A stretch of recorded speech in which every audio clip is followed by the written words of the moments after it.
Hello, we are live. Welcome to the World of Warcraft Midnight Q&A. I'm Randy Jordan, and I go by Kyvax on the Warcraft community team. We recently asked WoW players on forums and social media sites to submit questions, and you delivered. So, we've got 3 leaders of the WoW development team here. Please introduce yourselves. Hi, I'm Ion Hazzikostas, Game Director on WoW.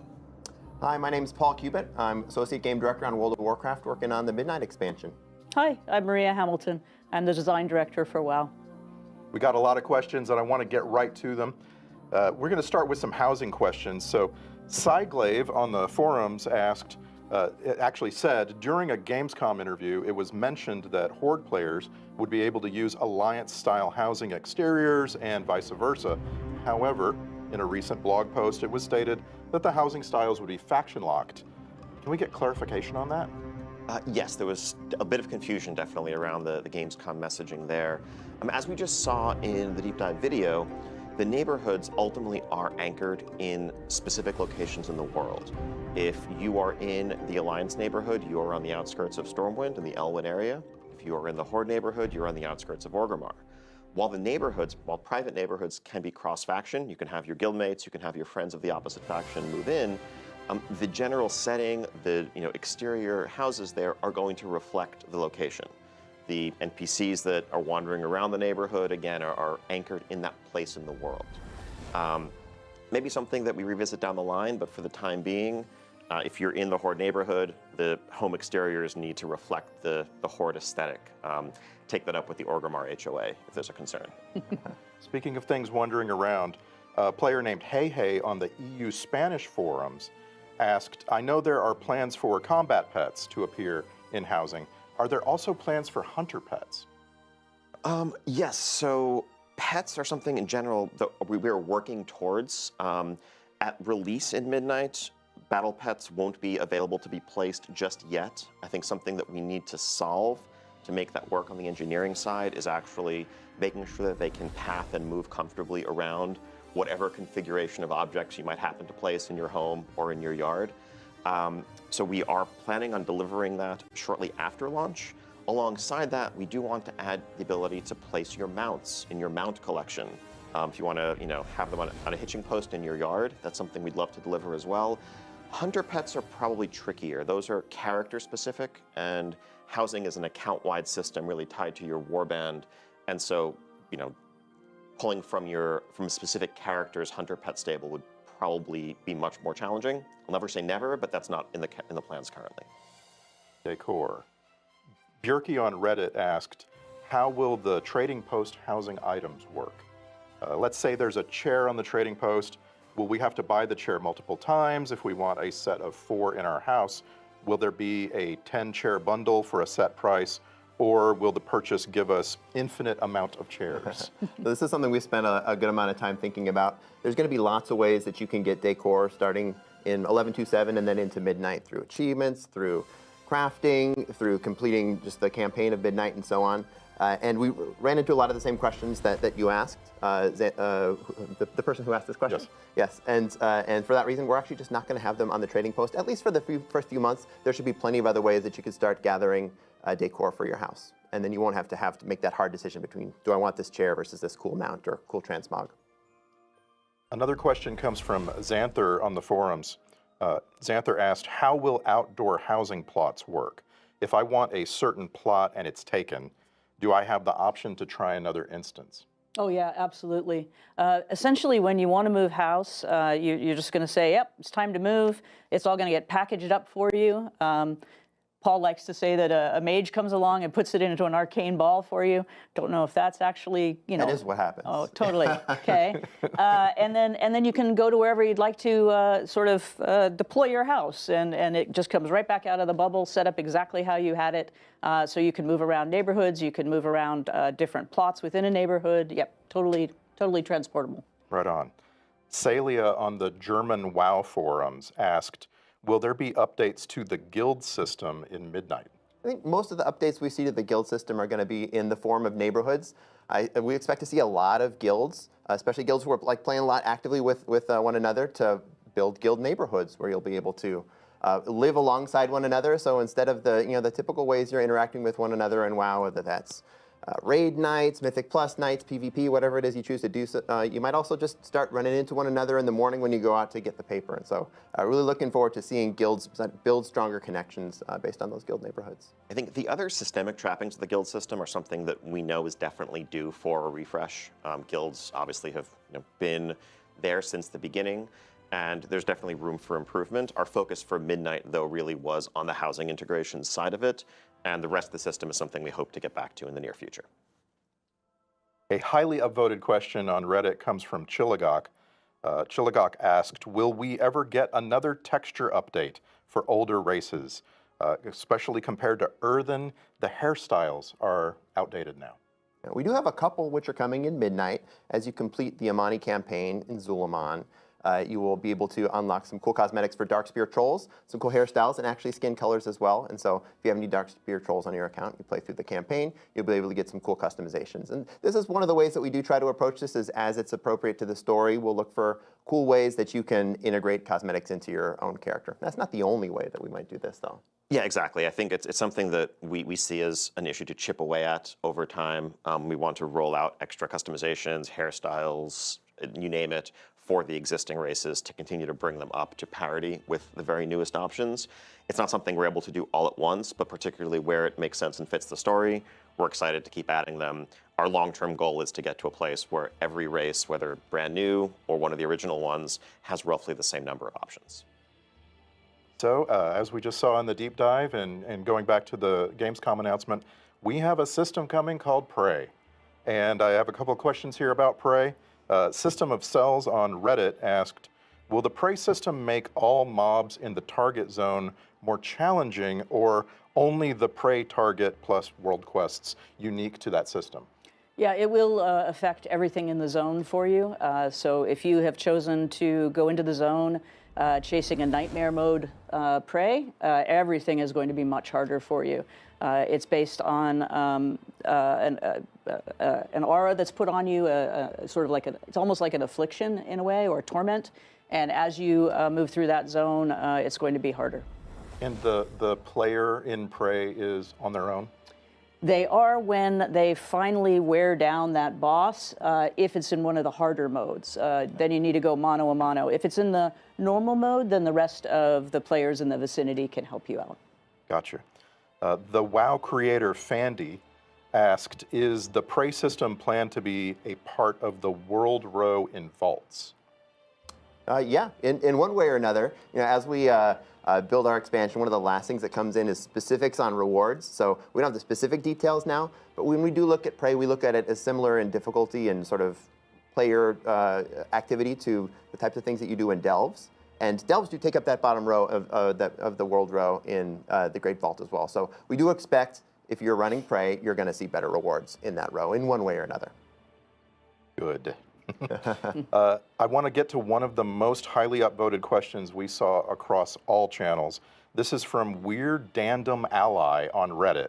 And that goes, any plans to rejuvenate the Glyph system? All classes could take advantage of it for class visual customizations like Warlocks have with their pets and Druids with their forms.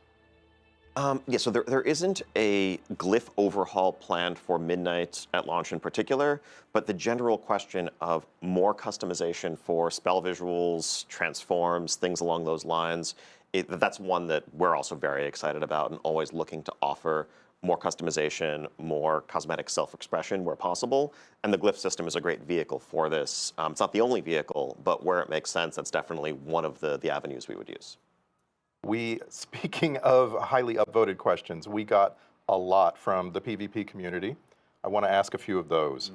So starting with Kethcup on Reddit, the question is, do you have any plans on making PvP less daunting for new players? We absolutely do, yeah. We're really excited to introduce a new feature called Training Grounds. This is a feature where players can enter battlegrounds fighting alongside other players against game-controlled opponents. So instead of fighting against other PvPers, potentially people who have been playing this mode much longer than you, who have better PvP gear than you, and are going to wipe the floor with you, you'll be able to fight against some opponents who you'll have a little bit more of a satisfying win rate against. And because of that, we think this will be a pretty good on-ramp for people who are PvP curious, who want to get into PvP, but feel like there's just too much of a steep on-ramp because of those daunting aforementioned players who want to wipe the floor with you.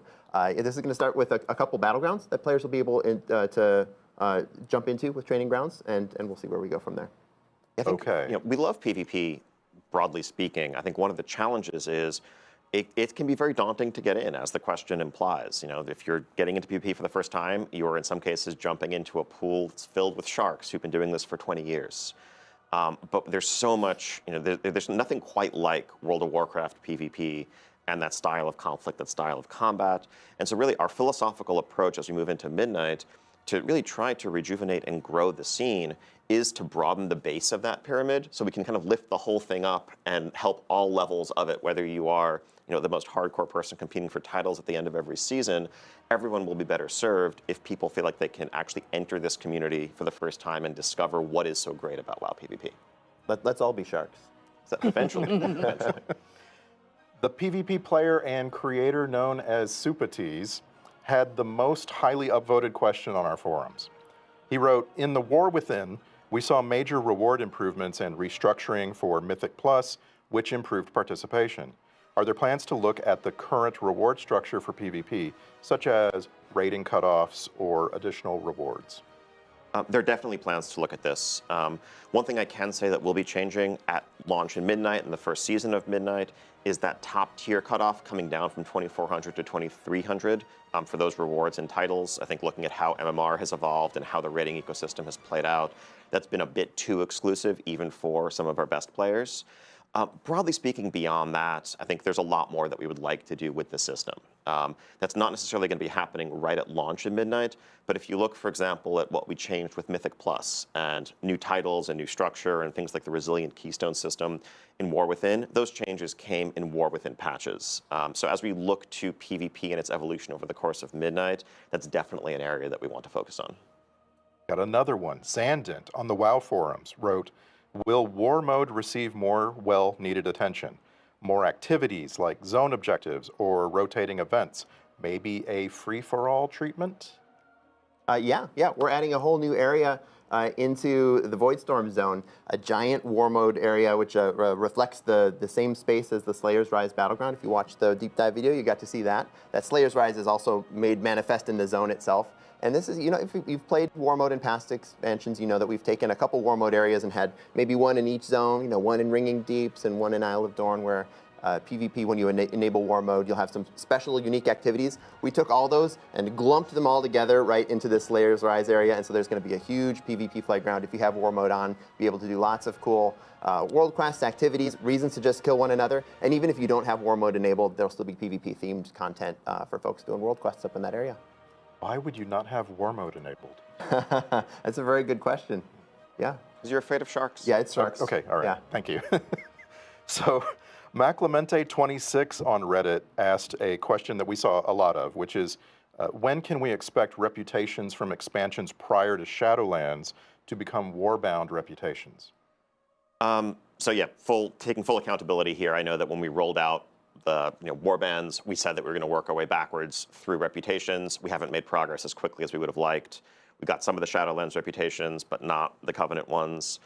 This is something we're going to pick up and resume. I can't commit to a definite timetable, but in the long run, we don't want this, internal disparity between how different expansions' reputations are handled, and we'll continue to start with the most recent and work our way backwards.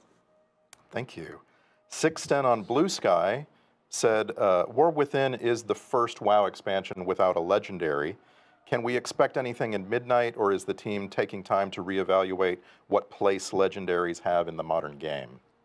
I think we always want to avoid things seeming formulaic, where it's like, okay, you can expect it's a new season, there's going to be a new legendary, this is how it's going to work. Legendaries should always remain special. They should feel like these are items that have clear stories behind them and feel worthy of that special orange color. And yes, we're also looking always at issues with how they're awarded. We want to make sure they feel special, but also don't turn into something where it feels bad or grindy because they feel required if you want to be competitive. There's a fine line to walk there. There aren't currently any planned for the first tier of Midnight, but as we face certain foes down the line, it may make sense for some of the items that they yield to have that orange color, and we'll cross that bridge when we get there. I want to ask some lore questions. So, as Mira asked, will we be getting any more background information on story regarding Lyrath Windrunner? Sorry. Any of the other Windrunner family members, perhaps? Absolutely. I don't want to talk too much about patches, but certainly in Midnight, as we go into the Spire, you will have the opportunity to really get a brother's view of his sisters and an opportunity to learn a lot more about what happened and what's happening in that place. And I mentioned before, we're going to see the sisters. And Grody Toady on Blue Sky wants to ask about trolls. So here come all the names. Where is Vol'jin's story in all of this? I'm hoping we find a way to weave Vol'jin, Talanji, Zul'jin, Rokan, Zul'jan, and Zul'jara into a cohesive story about troll unity or cooperation. Well, right out of the gate in Midnight, you're not going to see that combination of trolls, but you will see a combination of some trolls as we continue into patches and move forward. We're very much focused on what's going on with the trolls as well as what's going on with the Blood Elves. They have not always been on the best of terms for reasons, and there's definitely a story to be told about their relationship, and all of those folks come into that story. Groxy on Blue Sky said, Midnight sees the Paladin forces of Azeroth fighting back the Void at the Sunwell. Can we hope to see more lore about the Tauren and Azeroth's sun god Ansha? Eyes of the Earth Mother told us how he and Elune slash Musha fought possibly the Void in ancient Azeroth. Well, we are going to hang out with Desco a little bit in the Eretor's Journey portion of our campaign at Midnight. And I feel like we certainly are going to look at how the Tauren view their mythologies, perhaps later in The Last Titan. Okay, good. Let's talk about add-ons. The WoW creator Polka TV said, given the upcoming removal of many boss mod tools, how do you plan to preserve the intended difficulty of encounters once these tools are no longer available? So yeah, this is a great question. For some extra context, I think folks are going to see in the next day or two, as some of the media interviews we've done in the last day go out, that we are rolling out changes to the add-on API with the launch of Midnight. And so that is going to remove the ability for add-ons to read in real time combat state and combat information specifically. One of the big reasons why we're doing this with the launch of a new expansion is so that we can really build all of our combat, our encounters, around that expectation, around this new ecosystem. As we've been discussing over the course of the year, really the main goal with this shift is to create a level playing field where external tools are no longer felt to be required in order to engage in the content, at a competitive level. And also to shift some of the things that we are testing when it comes to difficulty, maybe away from Twitch reactions and how quickly you can run to the circle or diamond marker that your add-on told you to run to, and rather to more of the collaborative coordination that have traditionally marked cooperative PvE in WoW. But the goal is to keep difficulty largely the same. In terms of how many pulls it takes to down a boss for your guild, whether you are aiming for ahead of the curve and defeating Heroic, or whether you're pushing into Mythic or whatever else, overall it should take you about the same amount of time to accomplish what you're used to accomplishing. It's just that difficulty may come in slightly different places. Without add-ons to solve mechanics for you in real time, it may well be the case that we just need to give you a couple more seconds to get into place, or that there should be one fewer add to interrupt, or what have you. We are going to be rolling out, we're actually going to be launching alpha with a raid boss available for testing early on. We have a ton of native improvements to the UI, like boss timers, boss alerts, so you can see a timeline of upcoming boss abilities, nameplate improvements, cooldown manager improvements, and more, to, again, kind of create a unified experience that's baked into the UI. But the goal at the end of the day is for difficulty to remain where it was, and we will be making tuning changes in alpha and beta, as well as, of course, once these encounters are live, to make sure that things are landing in the right place and players still feel well equipped to overcome the challenges in front of them. Following that, Sped Bros on Reddit asked, what is your plan for upkeep and development of these now built-in add-ons? Yeah, so I think the functionality that we're pulling into the base UI is something that, as always, we're going to be evolving in response to player feedback. Again, part of why we're very excited to get people having a look at these right at the start of alpha is so that we have the entirety of the alpha and beta cycle to iterate on them before midnight launches. And then, of course, as always, even after the game is live, we're going to continue to add functionality based on the player requests and the feedback that we're receiving. Ossikrond on the WoW forums said, sculpting your UI over the years is almost like working on a classic car. Fine-tuning with different fonts, color palettes, and even different types of glow alerts. What is the depth of the available customization, and are there plans to expand it in the future? So there's a couple of facets to this question. First off, couldn't agree more that I think UI customization and using add-ons to tailor the aesthetic of a UI, how information is presented and where it's presented, I think are one of the hallmarks of the WoW experience and really one of the strengths of the game for going on 21 years now. There are no plans to eliminate or remove that. The approach we've taken in changing the way the add-on API works really is just focused on access to that real-time information. There'll be details coming out very soon from our UI engineering team on exactly how this works. But whereas in the past, when we have restricted aspects of what add-ons can do, we tend to just kind of wall off sections of our UI and say add-ons can't touch this at all. But when it comes to things like nameplates or unit frames and the like, that would have been an unacceptable approach here because that aesthetic customization is so essential. So there's a brand new system that's been created where essentially pieces of information about what's going on in combat are put in the black box. And add-ons can paint that box pink or yellow or green or make it bigger or smaller, but what they can't do is know exactly what's inside the box and use that to drive logic. In addition to that, the new UI functionality that we're adding, whether it's improved nameplates or whatever, have extensive customizations in terms of size, shape, location, aesthetic, all of the edit mode functionality and more.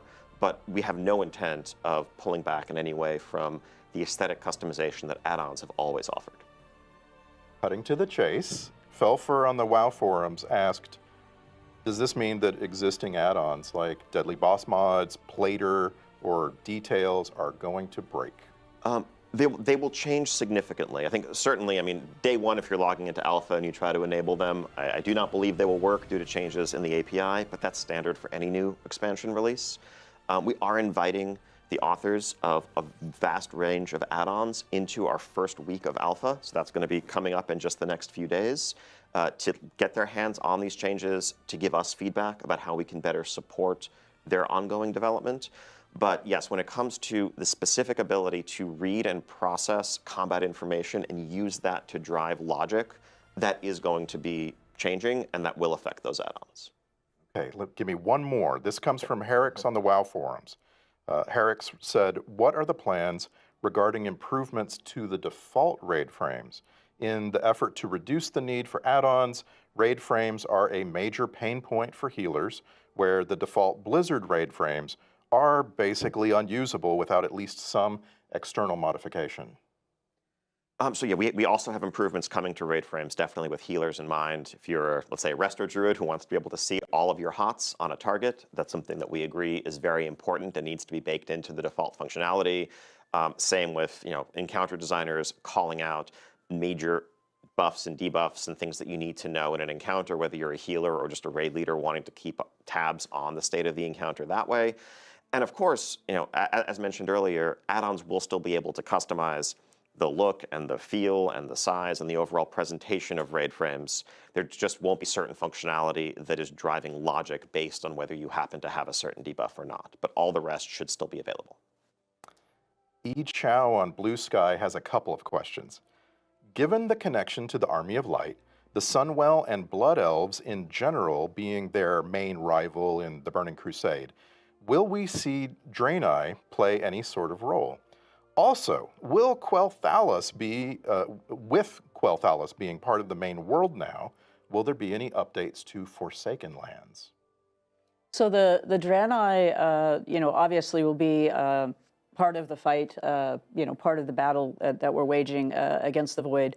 But this chapter is focused on the Blood Elves and the Blood Elves struggle with some trolls, and we're gonna really be leaning in there more than we are with the Draenei. Opportunities, will come up for the Draenei to have their moment in the light, as it were. Yeah. And as it goes for like changes to Forsaken lands, well, there's some minor changes as we've added Quel'Thalas and Zul'Aman into the main body of the Eastern Kingdoms to connect them in. So there's a tunnel in the Forsaken lands that does connect it in. We are going to see some Forsaken characters as well. We're actually going to be working with a little bit of a deep cut, but Alansis Fowl, the Archpriest, is going to be a character who appears and has a couple interesting interactions and chats with Eretor and Liadrin and others. So we're going to continue to build out Forsaken story as we continue. Yeah, I think looking at how this is playing out and will continue to, I think we're very excited by some of the reception we've heard from Gamescom onwards about the changes to Silvermoon, Eversong, and more. Honestly, there was a bit of anxiety internally about the idea of revisiting an old location as for one of our zones, whether some players would view that as like somehow lesser than coming up with a brand new place.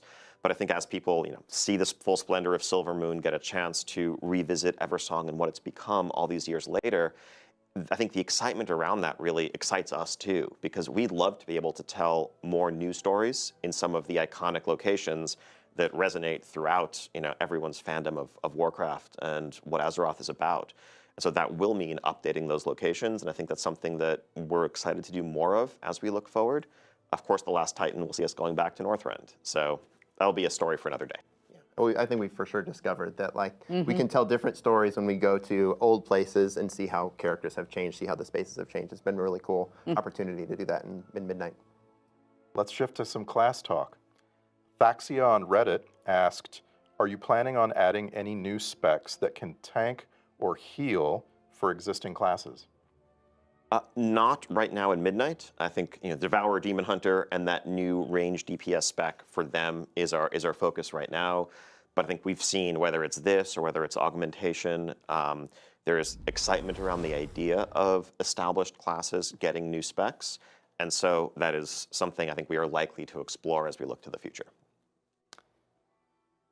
Zerotics on Reddit asked, throughout the War Within, some classes and specs received visual updates, and as a monk player, the update to Vivify was very appreciated.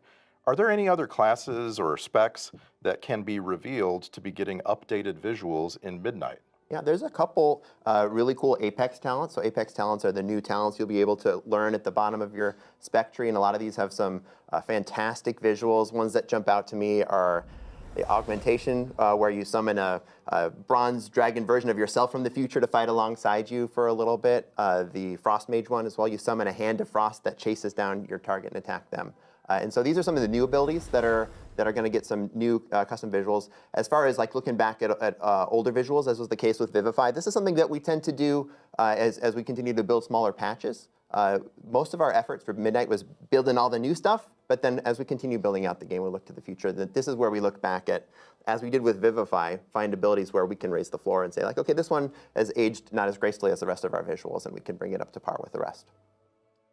Following that, we found a question from Nihenna on the German forums, and Nihenna asked, will the void/light topic be picked up in any additional class specs in the future? For example, Sunwell effects for a Holy Paladin, or perhaps void powers for a Warlock?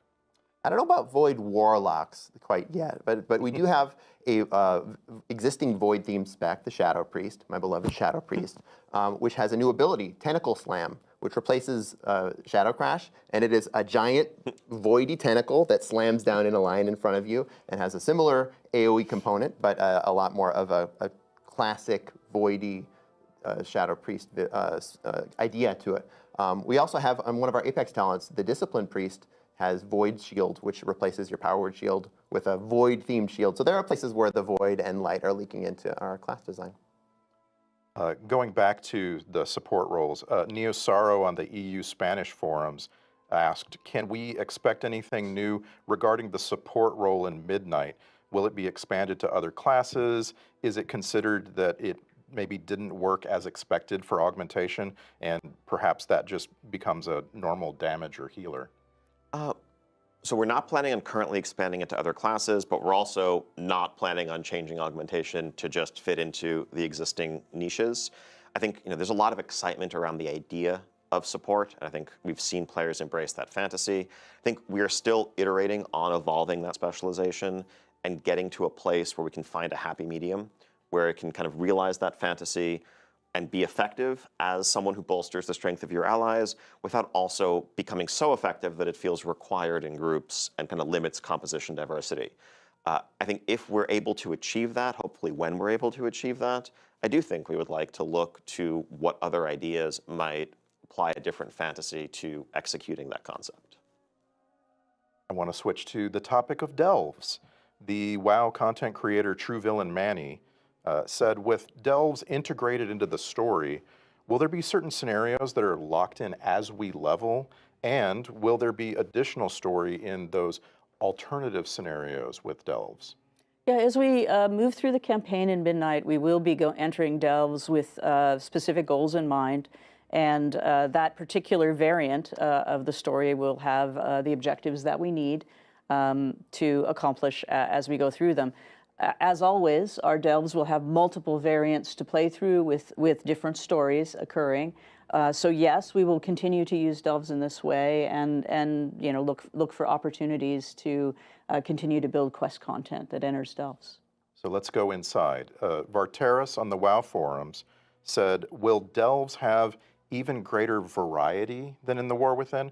Maybe a randomized puzzle to solve, a race, a whole new set of abilities? Yeah, there's a couple ways that delves are changing. We have a new follower, Valera Sanguinara, is going to come along, and she's going to mix things up. She's takes delves a little bit more seriously than Bran does, and a lot more stabbily as well.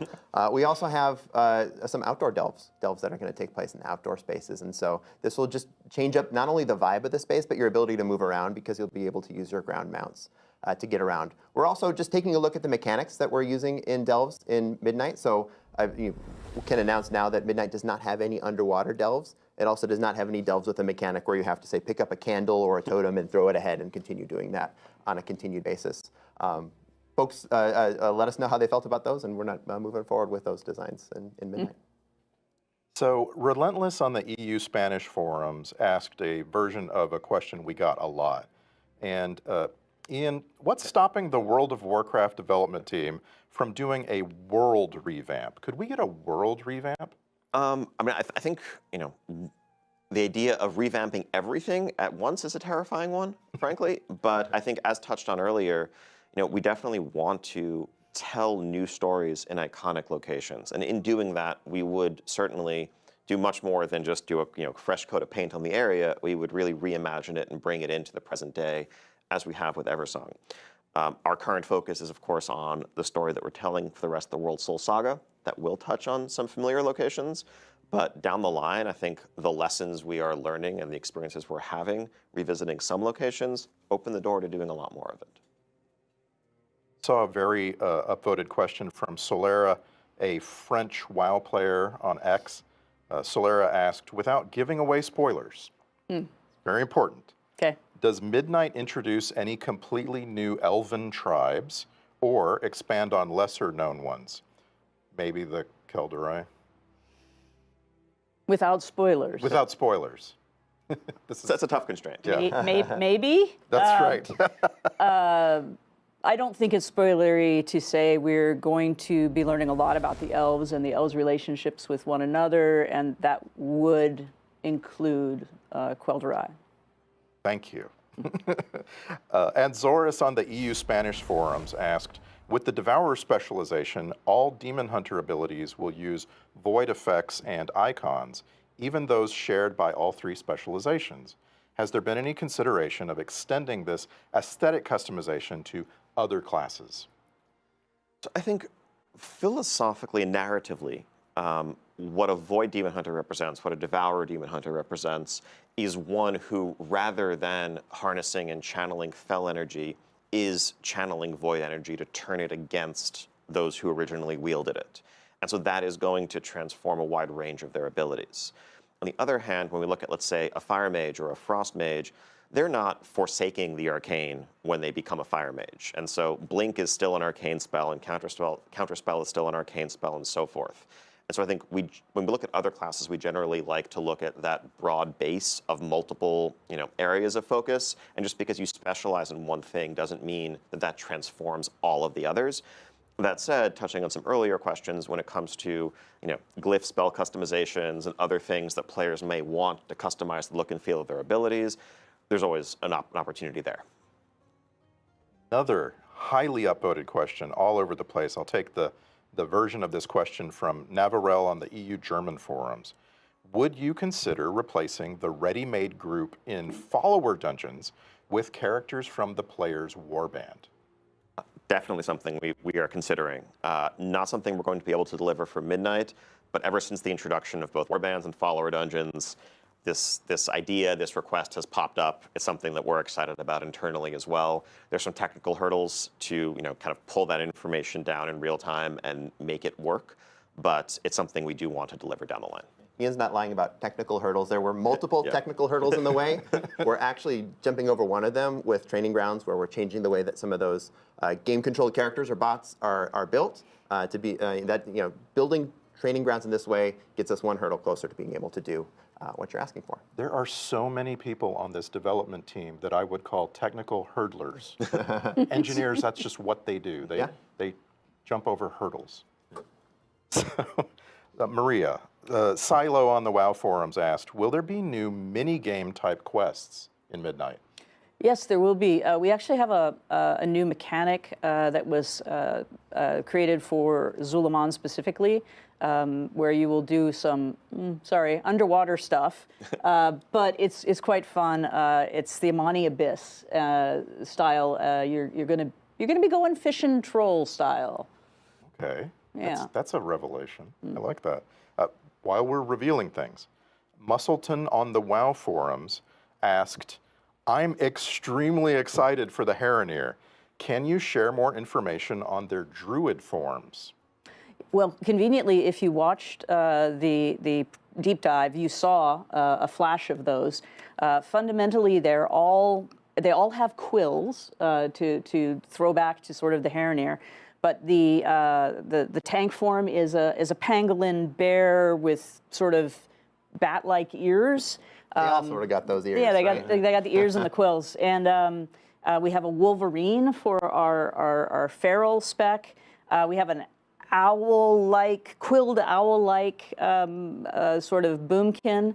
But best of all has got to be the swimming form, the swimming travel form, which is an axolotl. Axolotl. With quills. We're all going to learn how to say axolotl. Yeah, I probably said it wrong, but yeah. No, I think you got it right. I think you did. Okay, cool. The reveal of the Harronir led to a very common question. And a version of that question that I want to ask you came from Racktoner on Reddit. Can you explain the decision-making process for which races to make playable races? A lot of this comes down to narrative. There's no secret that we started talking to the Harronir in the War Within, and this was not a coincidence either. We wanted to build a familiarity with Orwena, with her crew, so you'd understand who these characters are when they do eventually become playable characters, as we've added them in Midnight. And of course, Midnight is part of a 3-chapter saga. We're in the middle chapter now. The Harronir are going to be a big, important part of this story, and this is why we chose to fold them in. I feel bad often being the bearer of bad news in these conversations, but I know that it's not lost on us that there are widespread requests from players who would love to be a Sethrak or an Ethereal or the like. And part of the question there is, as Paul said, narratively, like, does it make sense for this faction to really join the Alliance and Horde if they're cosmic, extraplanar, or more neutral by nature? But the reality of it is also, from a production perspective, one of the things we grapple with is that adding a brand new race to World of Warcraft is one of the most development-intensive things we can do, not just in one-time time commitment, but also in the long-term carrying cost for every set of armor we ever make for years and years to follow. And it's something that we have to weigh very, very heavily when we do. Building a race that uses or shares an existing rig, an existing skeleton, if it's an elven race or the like, makes that more straightforward. Again, that's not to say we're never going to add very novel or meaningfully different races down the line, but it's a very high bar for us to clear when we look at how much ultimately it's going to mean that we have to do less of in other places forever in order to support this additional race alongside the others. As I've said to you before, I want Saberon. I will wait. I will be patient. Please give me Saberon. So Massive Bear on the WoW forums asked, will Harronir be unlockable in the 3 days of early access? I remember Earthen were not. No, not during the first 3 days. Yeah. So during that early access, we want to make sure that we're letting players who are in that early access be able to play through the campaign and understand what's going on, but not getting any meaningful jumps ahead of anyone else who does not have that early access. Meredith on the WoW forums asked, how is Blizzard progressing in the war against toxicity in terms of the entire game? Yeah, this is something that's a huge focus for us, and really there's many facets to the question and the discussion. I think when people say toxicity, there's a few different meanings perhaps, or things that they're referring to. Some of it is just the overt, hostile, harmful, antagonistic interactions that may occur online between players. We're always continuing to shore up our reporting tools, improve real-time monitoring, and get to a place where people who are disrupting our game world can be punished and ultimately removed from it if they continue to do that. On the other hand, though, I think sometimes when people talk about a community or a portion of the game feeling toxic, that can arise from just mismatched expectations. Like, if I am listing a group and I'm trying to run a raid, and I have done that raid 12 times, and I have been through groups that have wiped and learned the encounters, it's reasonable for me as a leader of a pug to only want players who have a certain level of experience, who have also been through those learning wipes and can succeed quickly. And so someone who is looking to learn may feel like, oh, this is very unwelcoming, this is kind of toxic, why aren't we, why am I not welcome here?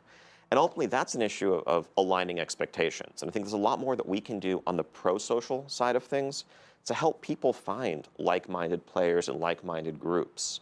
There's nothing wrong with wanting to complete something quickly and efficiently. There's also very certainly nothing wrong with wanting to learn and wanting a patient group. Now, if you mix those two groups, there are going to be some conflicts that emerge naturally because of different goals and expectations. So I think a lot of what we're focused on right now is also how we can help players better connect with like-minded individuals so that they can have satisfying experiences where everyone is on the same page, working towards the same goals. Thank you. I want to rip through some more housing questions. We've got several. Will we get to see our alts walking about, or maybe sitting in a chair in our house? Paul? Yeah, this is, we're looking at a lot of the same technical hurdles we talked about earlier, not only with being able to show players and other players in game, but also the pathing issues that Ian mentioned when it comes to being able to have your pets moving around and mounts moving around and whatnot. So not planned yet, but something we do talk about as a potential for the future. And I'll take this moment to say that like housing is one of those features which is really exciting for us because there are so many cool ways for it to grow. As we've built Midnight and we're sharing housing for the first time, we're going to be looking to you to tell us, what do you want? Is it that we want to see our house? Do we want more features? Do we want more decor? Do we want more ways that I can style the interior, exterior of my house? So let us know as you continue playing. Yeah, philosophically, with a feature the size of housing, this is something we've been working on for a very long time to really deliver what players have been expecting and what they deserve. But there comes a point when we're developing, especially a social feature, where we're almost hesitant to take it too far until we can actually share it with the community and understand what people are into, what they're maybe not into so much, what they want more of, what they don't need more of, to make sure that we're really putting our time and our resources in the places that are going to maximize that value for players. And so we're so excited to see people jump in the months ahead in alpha and beta, of course, and then beginning this December on the live servers and see where it goes from there. So here's a very specific question from Alastral on the WoW forums. For housing and professions, it was stated that professions through all expansions will be able to craft housing items. Will we be able to use this as a skill catch-up for the past expansions? For example, could a leather worker start at Wrath Leatherworking Skill 1 and craft Wrath-themed housing items to get all the way to level 75? I mean, these will give skill ups for sure. Yeah, yeah. I don't know how many of them will be available at level 1, for example. They may be tuned based on how elaborate the piece of decor is, but in general, yeah, once you get the level that you're able to build these things, then you continue to use them to level up. So many very specific requests. I want to just give you this one. It comes from Spara on the WoW forums. Is it possible to add a functional bookshelf to player housing that could store and display collected in-game books? I have a lot of those. Okay, this is what I'm talking about. That once you share housing with the world, then 1,000 cool ideas come out, and so we start gathering up all these cool ideas and say, what can we do next? I can confirm there will be bookshelves. Whether those bookshelves will be functional, no, not at least to start. But this is a really cool idea for a collection that we're gonna, take back to the team. And a couple more. Ian, Devanir on Reddit wrote, "What is the minimum player limit for a private or guild neighborhood? What happens if you make a private neighborhood with the minimum amount of people and then some of them go away?" So this is something that's still a bit in flux. I think our current thinking is that just like signing a guild charter, you'll need 10 players to charter a private neighborhood. And that's for a couple of reasons. Part of it is, in order for neighborhood systems, endeavors to really function optimally, there's a certain number of players that are going to be expected to really drive the system. But also a piece of it is just server performance. Using an extreme example, if literally every single player online had their own personal neighborhoods, that would be potentially millions of simultaneous entire districts that need to get spun up, trying to make sure the servers don't melt here. And so striking a balance between what's going to be a good social experience, but also recognizing that players have friend groups of various sizes, and we want to be as flexible as possible. I think if we're able to lower that number from where we're starting, it's something we would aim to do as we see how the tech side of it unfolds. I saw an upvoted question on Reddit from a player named Backstabbeth, and this is a question I have myself. Fairly a trustworthy fellow. Very much. Will there be a list of collections and their sources for housing materials before housing goes live so that we can begin to start hunting for those items, maybe reputation, achievement requirements? I'd love to know what I already have or what I'm close to having. A ton of that is going to be visible in the alpha build coming up in just a day, but we'll have a blog summarizing it, so you don't need to go trawling for the information, and that way everyone can get a head start on checking off those achievements that you may have missed. Let's come back to a couple of fun questions before we go here. Bail Samel on the WoW forums asked, "Are we getting a capybara Loa? There are capybaras in the Yamani screenshots. The people yearn for a capybara Loa." Well, conveniently, there is one. His name is Philo, the capybara Loa of children. Oh, nice. And I hope he has a prominent headdress. Absolutely, and a glorious necklace. That's perfect. Loas should be very well outfitted, I think. Finnerfin on the WoW forums asked, "Could we see the return of class quest lines? Legion was great, and it was fun to have a unique experience questing on alts." Yeah, class quest lines come up really often as something people are excited about. We certainly do want to look more at, expanding on classes. We had a lot of fun doing the Warlock one, for example, not too long ago. But most recently, the best way for you to play some class quest lines, if you never played them, has to do with our lore walking, because where we had restrictions, for example, on the Xalatath story, previously, a lot of people didn't know anything about Xalatath and the knife, and by playing that lore walking, they had the opportunity to play that portion of the priest quest line. So we're hoping that as we build more lore walking, you'll have that opportunity to see some of that, but this is certainly an area that the quest and narrative team would be thrilled to do more of. Good. It's our last question. And I cobbled this together from versions of this question that I found everywhere. I want to give a shout out to some of the people that I borrowed this from. Aziriel, Simplejack, Martian, Zuburius on our forums, all asked versions of this. Ian, how will player power progression be updated in Midnight, especially regarding Valor Stones? So yes, so the way the upgrade system's played out over the last couple of expansions, I think we're happy with the sort of granular incremental progression that complements that spiky randomness of loot drops. But there is, and we agree with player feedback that we've heard, potentially one too many moving pieces and a bit too much complexity in the current system. So I can announce that Valor Stones as a currency will be going away in Midnight. You're already needing to gather the crests that you need, and that should be sufficient. We're also looking to streamline the system a little bit and more clearly pair individual crest tiers with appropriate gear upgrade tracks so that there's potentially less confusion about what crest matches to what. Anything further, Paul? No, I think that's great. Yeah, yeah. Super excited. We're over here pumping fists. Yes, We're absolutely. very excited. Yeah, rip Valor Stones. Well, And on that note, that's our time. Thank you, Ian, Paul, Maria. Thank you for taking the time, and thank you to everyone watching along. We've got Midnight Alpha testing starting very soon. We can't wait to see you there and welcome you home.